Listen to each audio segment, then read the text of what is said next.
प्यारे बच्चों, कैसे हैं आप लोग। होपफुली आप लोग सब अच्छे से होंगे। आज आपके सामने एक नए टॉपिक के साथ मैं फिर से उपस्थित हूँ। तो आज हम लोग आज का जो हमारा टॉपिक रहेगा इंग्लिश लैंग्वेज में आपका ग्रामर का टॉपिक है स्लेबल। स्लेबल क्या है, और अगर हम बात करें कि स्लेबल स्ट्रेस क्या है, जो स्ट्रीम्स ऑफ स्पीच का एक स्ट्रेस का जो एक काइंड है जिसको हम लोग बोलते हैं स्लेबल स्ट्रेस। आज के जो मेरा लेक्चर है उसमें हम लोग इसी को डिस्कस करेंगे, ठीक है। तो सबसे पहले हम जानेंगे स्लेबल होता क्या है। स्लेबल का एक अगर हम अर्थ जाने, स्लेबल का हिंदी शब्द क्या है, तो स्लेबल मतलब कि क्या, शब्द या शब्दांश जिसमें केवल एक अक्षर हो, जिसमें क्या हो, जिसमें केवल एक अक्षर हो, वो क्या कहलाता है, स्लेबल कहलाता है। और यहीं अगर हम स्लेबल स्ट्रेस की बात करें तो स्ट्रेस मतलब क्या, एम्फसिस, यानी कि जोर, जिस शब्दों पे जोर पड़ता है, ठीक है। अब जैसे क्या, स्लेबल स्ट्रेस को अगर बात करें, अक्षर बालाघात, इसको स्लेबल स्ट्रेस को क्या बोला जाता है, अक्षर बालाघात। तो आज का जो मेरा लेक्चर है उसमें हम लोग इसी को समझेंगे कि स्लेबल क्या होता है और स्लेबल स्ट्रेस क्या होता है, ठीक है। अब जैसे स्लेबल की बात करें तो आप देख सकते हो, a syllable is the sound of vowel. Syllable क्या है, साउंड ऑफ वॉवल, यानी कि वॉवल की ध्वनि है। The number of times you hear a vowel sound in a word is the number of syllable in that word, यानी कि जितना बार आप वॉवल साउंड को सुनोगे एक सेंटेंस में, एक वर्ड सेंटेंस में जो वर्ड्स होते हैं उसमें एक, जितनी बार भी आप एक वॉवल को सुनोगे किसी वर्ड में, और जितना बार सुनना है वही क्या कहलाता है, वही आपका स्लेबल कहलाता है। यानी कि a syllable is the sound of vowel, the number of times you hear a vowel sound in a word is the number of syllable in that word, यानी कि उस शब्द में जितनी बार आप वॉवल साउंड आपको सुनाई देगी उतने ही स्लेबल है उस वर्ड में। तो इसको आप ये स्लेबल की आपने परिभाषा को समझा। अब वॉवल्स कितने हैं, वॉवल्स आपके हैं 5। कौन कौन से, ए ई आई ओ यू, 5 है, ए ई आई ओ यू। पर यहाँ पर हमने वॉवल साउंड्स की बात करनी है। एक शब्द में कितनी बार आपको वॉवल साउंड्स आ रही हैं, यानी कि ए ई आई ओ यू तो है ही है, पर ध्वनियों को भी पहचानना है, इनकी ध्वनियों को भी पहचानना है, ठीक है। अब जैसे इसकी ध्वनियों को भी क्या पहचानेंगे, जैसे कि ये कह सकते हैं हम लोग कि एक सिलेबल में वॉवल और वॉवल साउंड्स का क्या होता है, कॉम्बिनेशन होता है। Vowel and vowel sounds have combination of different sounds, ठीक है। अब यहाँ पर हम लोग कैसे पहचानेंगे कि यहाँ पे कौन सी ध्वनि के बारे में बात हो रही है या कौन से वॉवल के बारे में बात हो रही है। तो काउंट कैसे करेंगे वॉवल्स को किसी स्लेबल में, वो तो बात की बात है। पहले हम लोग ये समझेंगे कि क्या पैटर्न क्या है, ठीक है। तो पैटर्न को अगर हमने समझने की बात करेंगे तो पैटर्न में आप अगर देखेंगे, वॉवल्स तो आपके सामने है, ठीक है। इसमें इंग्लिश के वॉवल तो आते ही आते हैं, इंग्लिश के वॉवल तो आते ही हैं। वॉवल्स की अगर बात करें तो vowels A E I O you, ठीक है। अब यहाँ पे हमने हिंदी की भी जो ध्वनियां हैं, वॉवल ध्वनियां जो है उनको भी कंसीडर करना है, उनको भी समझना है। तो वो क्या है, देखिए हिंदी की अगर हम बात करें, जो स्वर जो कहते हैं जिनको, आ ई, बड़ी ई जिसको आप लोग बोलते हैं बड़ी ई, ऊ, फिर बड़ा ऊ, ओ, आओ, अंग, अंगा, ठीक है।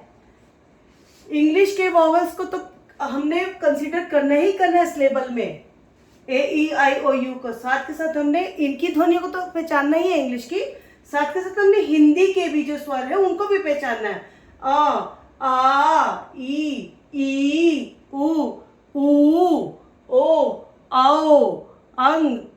गंगा, ठीक है, इसको या आह भी बोलते हैं बहुत लोग, ठीक है। तो इसको पहचानना है। अब जब हमें इसकी जानकारी होगी ना, तो तब हम सिलेबल अच्छी तरह आराम से काउंट कर पाएंगे। अब बात यहाँ पे उठती है कि हाउ टू काउंट सिलेबल या फिर how to count vowel sounds, कि सिलेबल कैसे काउंट करते हैं, ये वॉवल साउंड को कैसे काउंट करते हैं। अब यहाँ पर आपका जो, और इसको क्यों ऐसा काउंट करते हैं, क्योंकि कभी कभी क्या होता है, sometimes with adjective counting is important to make superlative and comparative in adjective. यानी कि कभी कभी जब हम जो एडजेक्टिव होता है ना, जिसको आप विशेषण बोलते हैं, उसको जब हमने उसकी फॉर्म को इंग्लिश में चेंज करना होता है, सुपरलेटिव में चेंज करना होता है या कंपैरेटिव में चेंज करना होता है, तो हमें सिलेबल की गिनती करनी पड़ती है, सिलेबल की जानकारी हमें होनी चाहिए। यानी कि टू काउंट वॉवल साउंड्स, हमें वॉवल साउंड्स को काउंट करना आना चाहिए। अब हम इसको कैसे काउंट करेंगे, जैसे आप यहाँ पर देखिए, आपके सामने मैंने कुछ आपकी सुविधा के लिए एग्जाम्पल दे दी हैं। Dog cat, dog cat. अब डॉग में अगर आप देखेंगे ओ है, ओ मीन्स कि यहाँ पे वॉवल है, फिर यहाँ पे कैट है, तो कैट में भी ए में क्या है, वॉवल है। यानी कि मैंने आपको बताया था ना, vowel A E I O you होते हैं। तो यहाँ पर यह सिंपली क्या आप लिखेंगे, वन सिलेबल। कितना सिलेबल है डॉग और कैट में, वन सिलेबल है। जैसे ऐसे मैट में, फैट में, सब में वन सिलेबल है। क्योंकि आप यहाँ पे देख सकते हो, यहाँ पर एक वॉवल भी आपको नजर आ रहा है, एक तो ये रूल अप्लाई हो जाता है। उसके बाद अगर आप देखेंगे हंगरी, अब हंगरी, अब हंगरी में आप देखेंगे हंगरी, तो यू तो आपको नजर आ रहा है, ठीक है, पर आपको यहाँ पर और कोई वॉवल नजर आ रहा है, नहीं आ रहा है। अब यहाँ पर समस्या ये होगी कि हंगरी में हम कैसे वॉवल को चुने, तो यहाँ पर हिंदी के स्वर का सहारा ले लीजिए। जैसे कि आप हंग, हंग में अंग की आवाज आपको आ रही है, हंग में अंग की, तो एक तो यही वाला बना हो गया सिलेबल। फिर उसके बाद में हंग री, ई यानी कि बड़ी ई, तो कितने हो गए, दो सिलेबल हो गए इसमें। हंग री यानी कि हंग में अंग भी आ गया और क्या आ गया, ई, तो क्या बन गए, दो सिलेबल बन गए। इस तरह से हम लोगों को सिलेबल को गिना जाता है। उसके बाद अगला देखिए बिजी। अगर आपको इंग्लिश में नहीं समझ में आए तो उसको हिंदी लिख के देखिए, बी जी, तो देखिए छोटी ई बड़ी ई यानी कि दो सिलेबल, छोटी ई की मात्रा भी है, बड़ी ई की मात्रा भी है, तो क्या बन गया, दो सिलेबल बन गए। और ऐसे अगर आप काउंट करते वॉवल साउंड को, तो साउंड्स आपकी दो आ रही हैं, पर अगर वॉवल के हिसाब से चलते तो आपको एक वॉवल नजर आता, तो आप एक सिलेबल लिखते, तो ये गलत होता। यहाँ पर आपने जब इसको हिंदी में भी कन्वर्ट करके देख लिया, बी जी, तो बी ई, इसमें भी बी में ई की आवाज आ रही है, जी में भी ई की, तो यानी कि यहाँ पे क्या हो गए, दो सिलेबल हो गए। ये बहुत अच्छा एक सटीक उपाय है समझने के लिए। इसके बाद यहाँ पे देखिए ब्यूटीफुल, ब्यूटीफुल। अब ब्यूटीफुल को आप लिख के देखिए,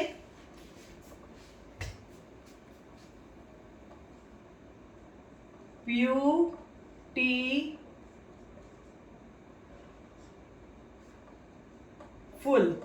अब यहाँ पे ब्यूटीफुल में भी देखिए आप, ब्यू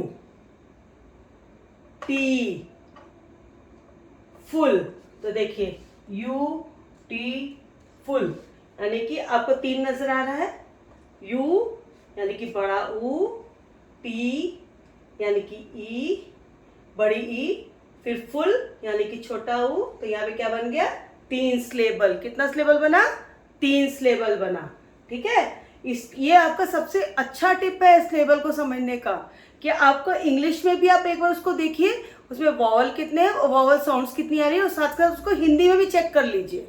इससे क्या है कि आपकी कभी सिलेबल की गलती होगी नहीं, कि सिलेबल काउंट करने में आपको कभी प्रॉब्लम नहीं आएगी। ओके, अब इसका जैसे कॉलेज है, तो कॉलेज का देखिए कॉलेज,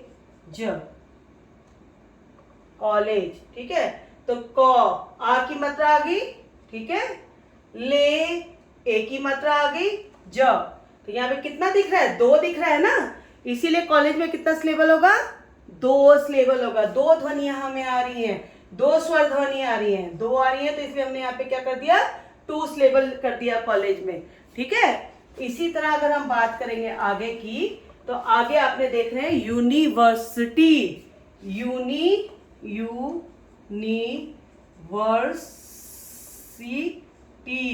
यूनिवर्सिटी हो सकता है मेरी हिंदी की स्पेलिंग थोड़ी कमजोर हो, पर समझने के लिए आपके लिए ठीक है। ठीक है, यूनिवर्सिटी। अब देखिए, बड़ी बड़ी दो हुआ, उसके बाद में ऊ की मात्रा 3 हुआ, यहाँ पे फिर बड़ी 4 हुआ, वर्ड, अ की आवाज ऊपर आ रही है, तो यहाँ पे कितना हो गया, 5 हो गया। कितने सिलेबल हुए यूनिवर्सिटी में, 5 सिलेबल हो गए। किस तरह से हमने उसको इंग्लिश में भी गिना, इंग्लिश में देखिए AEIOU, तो यू आपके यहाँ है, आई इधर है, ई इधर है, फिर आई इधर है। ठीक है, पर यहाँ तो 4 ही नजर आ रहे हैं। आप देखिए UIEI, ए नहीं है, ई नहीं, ओ नहीं है, उसके बाद में यू नहीं है, यू आपका आपने सिलेक्ट कर लिया है, ए नहीं है, और साथ में आपका यहाँ पे ओ नहीं है। तो अब कहाँ आपको क्या यहाँ पे नजर आ रहा है, यू नजर आ रहा है, आई नजर आ रहा है, ई नजर आ रहा है, फिर से आई नजर आ रहा है। तो इस तरह से तो बच्चे गलती कर देंगे, इंग्लिश में 4 सिलेबल लिख देंगे। तो आपने यहाँ पे ध्वनियों को पकड़ना है, वॉवल्स को नहीं पकड़ना है। तो ध्वनि को कैसे पकड़ेंगे, आप इंग्लिश में भी बोल के देखिए, यूनिवर्सिटी, यानी कि बड़ी ई। ये देखिए यहाँ पे यूनिवर्सिटी आपने लिख के भी देख लिया, तो यहाँ पे कितना बन गया, 1 2 3 4 5, समझ में आया। तो यहाँ पे इसमें कितने सिलेबल हो गए यूनिवर्सिटी में, इसलिए यहाँ पे कितने लिखे गए, 5 सिलेबल लिखे गए। आपको इस तरह से अपने आप प्रैक्टिस करना है। इसके बाद आप देखिए यहाँ पे नीचे में देखिए एम्प्लॉय,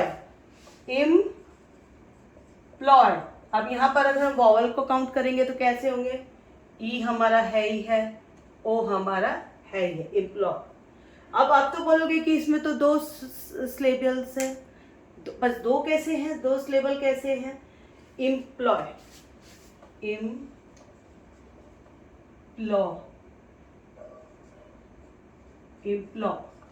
अब एम्प्लॉय में देखिए तो ई आ रहा है और ओ आ रहा है, यानी कि इसमें कितने सिलेबल है, 2।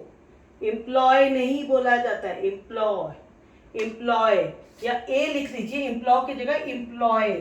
तो आपको ई मिल गया और ए मिल गया, तो कितने सिलेबल हो गए यहाँ पे, एम्प्लॉय, हाँ एम्प्लॉय।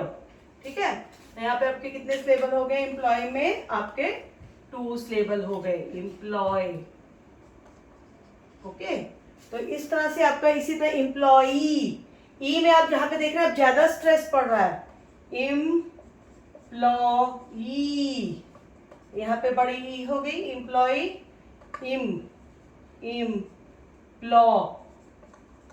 ई, यहाँ पे देखिए ई ओ ई, यानी कि कितने हो गए, 3 सिलेबल हो गए।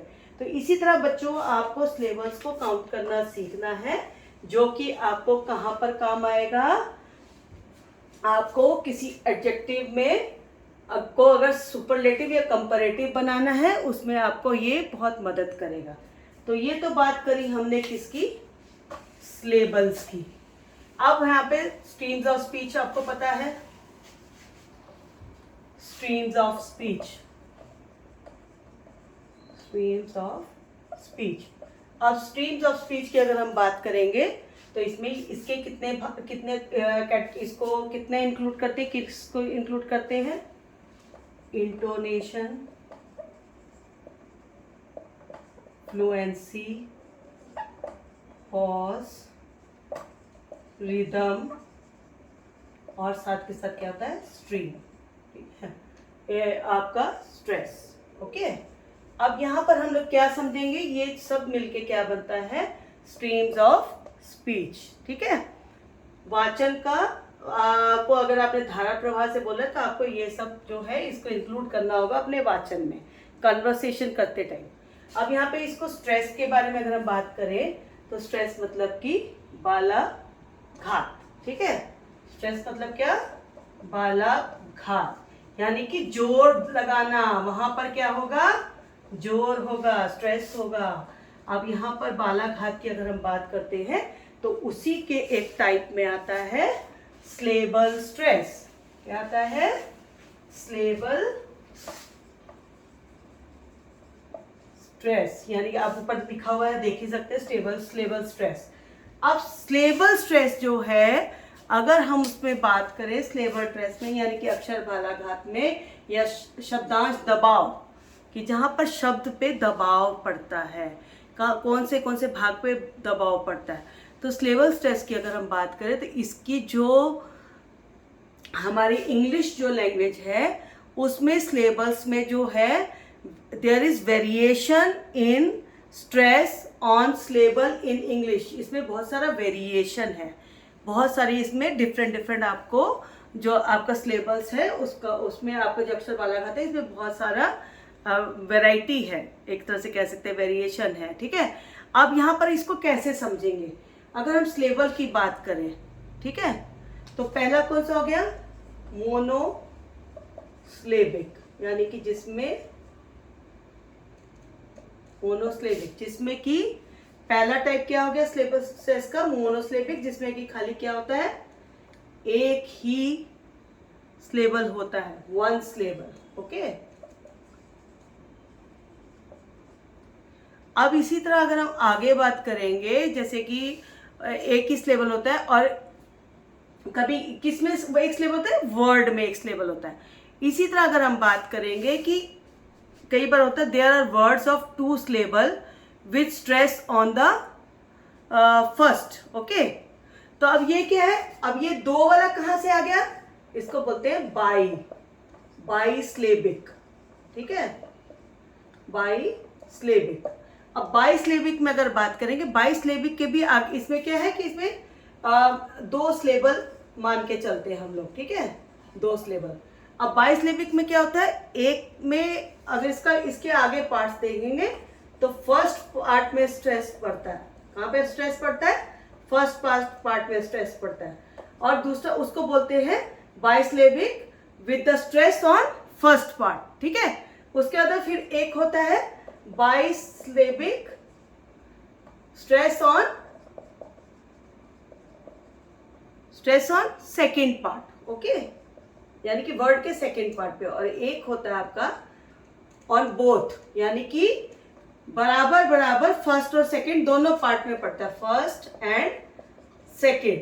ठीक है, तो इसको अगर हम इस तरह समझेंगे तो bisyllabic words with stress on first part, bisyllabic words with stress on second part, bisyllabic words with stress on both, यानी कि फर्स्ट और सेकंड दोनों पार्ट में पड़ता है।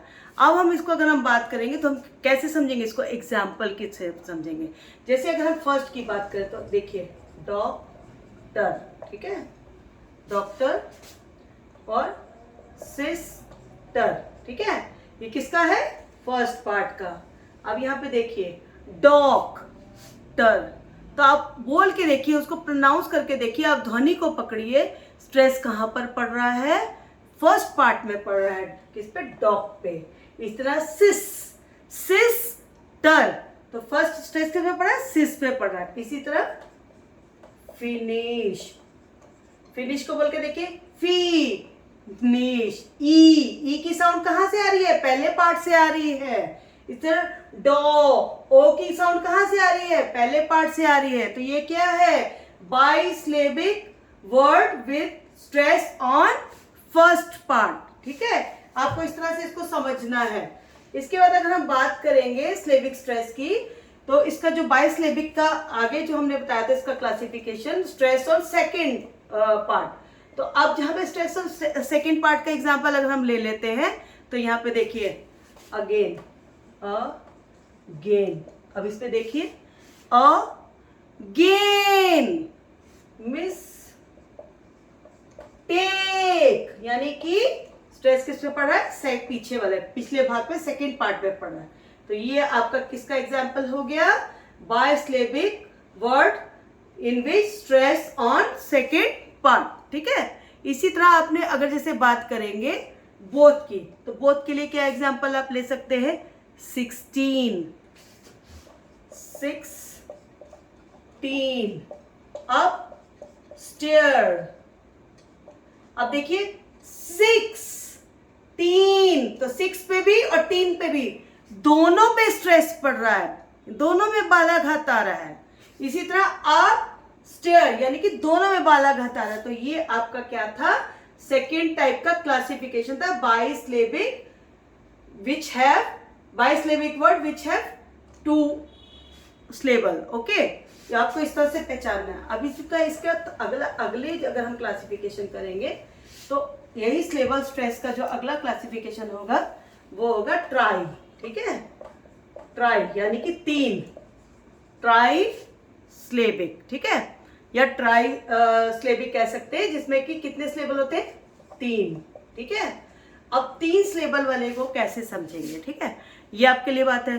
तो अगर हम बात करेंगे कि कुछ वर्ड्स ऐसे होते हैं which have 3 syllables with stress on first and then फिर स्ट्रेस ऑन सेकेंड। ठीक है, एंड फिर स्ट्रेस ऑन बोथ या थर्ड, नॉट बोथ, थर्ड। ठीक है, तो इसमें इसको कैसे क्लासिफिकेशन करेंगे, पहला फर्स्ट, स्ट्रेस ऑन फर्स्ट। ठीक है, फिर स्ट्रेस ऑन सेकेंड। ओके, फिर स्ट्रेस ऑन थर्ड। ये आपका कौन सा हो गया पार्ट, ये आपका कौन सा क्लासिफिकेशन हो गया, तीसरा नंबर का क्लासिफिकेशन हो गया। अब जैसे मैंने आपको बताया कि 3 तरह के होते हैं, तो अब जैसे अगर हम फर्स्ट वाले में जिसमें स्ट्रेस पड़ता है तो उसको अगर हम बात करेंगे तो देखिए, फोटोग्राफी, फोटोग्राफी, फो यानी कि ओ, टो यानी कि ओ, ग्राफी मतलब कि ई। कितने स्लेबल बन गए, 3 बन गए ना। तो किसका एग्जाम्पल हुआ, ट्राइस्लेबिक। किसका एग्जाम्पल हुआ, ट्राइस्लेबिक स्ट्रेस का। इसमें के 3 स्लेबल्स हैं। अब इसके बाद सेकंड की बात करें, जिसमें कि सेकंड में जोर पड़ता है, तो उसको अगर आप ध्यान से देखेंगे तो देखिए, डिक्टेशन। ठीक है, डिक्टेशन। अब जिसमें डिक्टेशन देखिए, डिक पे जोर पड़ रहा है, फिर टे पे जोर पड़ रहा है, फिर एशन पे जोर पड़ रहा है। तो यहाँ पे भी 3 हो गया, यानी कि ट्राइस्लेबिक हो गया ये भी।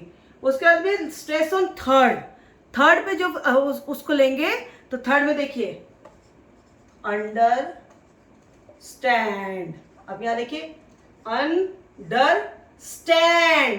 तो किस पे जोर पड़ रहा है, तीसरे वाले पे जोर पड़ रहा है। ठीक है, अंडरस्टैंड। तो इस तरह से आपका ये हो गया तीसरा एग्जाम्पल ट्राइस्लेबिक का। ठीक है, अब इसी में अगर हम इसको आगे क्लासिफिकेशन करेंगे, जैसे हमने 3 पढ़ लिए, मोनोस्लेबिक यानी कि 1 स्लेबल, बाइस्लेबिक मतलब 2 स्लेबल, ट्राइस्लेबिक मतलब 3 स्लेबल। अब हम इसको थोड़ा सा और आगे इसका अगला कैटेगरी पढ़ेंगे, क्लासिफिकेशन पढ़ेंगे किसका, स्लेबल स्ट्रेस का। तो फोर्थ की अगर हम बात करेंगे तो हमारा रूल क्या बोलता है कि words of 4 syllables have usually the stress on the last but one। ठीक है, फिर से बोलती हूँ, words of 4 syllables have stress on the last but one, यानी कि एजुकेशन। अब इसको बांटिए आप, एजुकेशन को 4 पार्ट में बांटना है। सबसे पहले तो आपने, अगर आपने फोर्थ करना है, ई ड्यू, ठीक है, ई ड्यू के शन। अब देखिए 4 में बटा, ई ऊ के शन, अना वाला आ जाएगा। ठीक है, तो यहाँ पे 4 हो गया, तो क्या बन गया, एजुकेशन, यानी कि 1 2 3 4, यानी कि इसमें कितने स्लेबल है, 4 स्लेबल। तो इसी तरह से आपने इसको समझना है, अपने से मन में बोल के देखना है, इंग्लिश और हिंदी में। अब इसको एक और से समझते हैं। ठीक है, एक और से समझते हैं, प्रोनंसिएशन, प्रोनंसिएशन। ठीक है, जिसको हम लोग उच्चारण बोलते हैं, प्रोनंसिएशन। अब देखो, प्रोनंसिएशन, इसको भी हमने कितने भागों में बांटा है, लास्ट में बांटा है, पर ज्यादा स्ट्रेस किस पे पड़ा है, लास्ट वाले में पड़ रहा है। 4 भागों में विभाजित हुआ है। इसमें ध्यान से देखिए, ओ भी है इसमें, यू है इसमें, आई है इसमें, यहाँ पे आई और ओ है। देखने को तो 5 लग रहे हैं वॉवल, परंतु इस यहाँ पे हम किसको पकड़ेंगे? ध्वनि को पकड़ेंगे। प्रोनंसिएशन। तो यहाँ पे क्या आ जाएगा? यहाँ पर इसको हम पकड़ लिया लास्ट स्ट्रेस, इसको ये कॉमन स्ट्रेस हो गया। तो 1 2 3 4 सिलेबल हो गए इसमें। कैसे 4 हुए? आप इसको हिंदी में लिख के देखिए, ठीक है? प्रोनंसिएशन, ठीक है? अब यहाँ पे किस पे जोर पड़ा है? शन। यहाँ पे भी एजुकेशन में किस पे जोर पड़ा है? शन। कम्युनिकेशन में किस पे जोर पड़ा है? शन। तो जो शन लास्ट में जोर पड़ रहा है, इसलिए यहाँ पे कितने सिलेबल आएंगे? 4 सिलेबल आएंगे। आप इसको हिंदी में भी लिख के स्वर को गिन के बना सकते हैं, काउंट कर सकते हैं सिलेबल, ठीक है? अब इसका अगला जो हम अगर बात करेंगे सिलेबल स्ट्रेस का, अगला जो क्लासिफिकेशन होगा, आपने 4 वाला तो कर लिया, ठीक है? 4 में कितने हुए? 4 सिलेबल्स, ठीक है? अब इसकी अगली कैटेगरी की अगर हम बात करेंगे, नंबर अगर 5 की बात करेंगे, तो अब यहां पर एक चीज को आपने और ध्यान में रखना है। Words of, if a word of 2 syllable is used as a noun and a verb, ठीक है? if word, ठीक है, if word of 2 syllable, यानी कि जो 2 सिलेबल हैं, is used as noun and noun के साथ क्या बोला था मैंने? अवर। और अब इसमें स्ट्रेस की बात होगी कि मतलब एक वर्ड में 2 सिलेबल है, वो नाउन और वर्ब के हिसाब से यूज हो रहे हैं। The noun will have a stress on the first syllable and the verb will have a stress on second syllable. यानी कि नाउन का जो स्ट्रेस होगा, stress on first syllable and verb have stress on second syllable, ठीक है? अब इसको हम लोग कैसे समझेंगे? यानी कि ये आपका जो 5वां क्लासिफिकेशन है, क्या कि अगर कि एक वर्ड में 2 सिलेबल आपको मिलते हैं, 2 सिलेबल हैं, और सिलेबल में जो नाउन का जो स्ट्रेस होगा, उसका स्ट्रेस किस पे होगा? पहले वाले फर्स्ट पे होगा, और जो फर्स्ट सिलेबल पे होगा, और जो वर्ब का होगा उसका स्ट्रेस किस पे होगा? सेकेंड सिलेबल पे होगा। तो ये कुछ रूल थे आपके सिलेबल स्ट्रेस के, अक्षर बालाघात के, क्योंकि ये आपका स्ट्रीम्स ऑफ स्पीच में आता है, इसीलिए मैंने इसको सिलेबल के साथ ही कवर कर लिया है कि सिलेबल कैसे गिने जाते हैं, क्या रूल अप्लाई होते हैं, यानी कि आपका जो वॉवल साउंड्स है वो कैसे गिनी जाती हैं, और उसको कैसे आप सिलेबल जो है इस पे कितने शब्दांश है उसको गिनते हैं, और यह सिलेबल स्ट्रेस में कितने कैसे स्ट्रेस होता है इसको गिनते हैं, स्ट्रेस कहाँ कहाँ पर दिया जाता है उसको गिनते हैं, ताकि आपको ये समझ में आ जाए, क्योंकि आपका स्ट्रीम्स ऑफ स्पीच में एक इम्पॉर्टेंट है, ठीक है?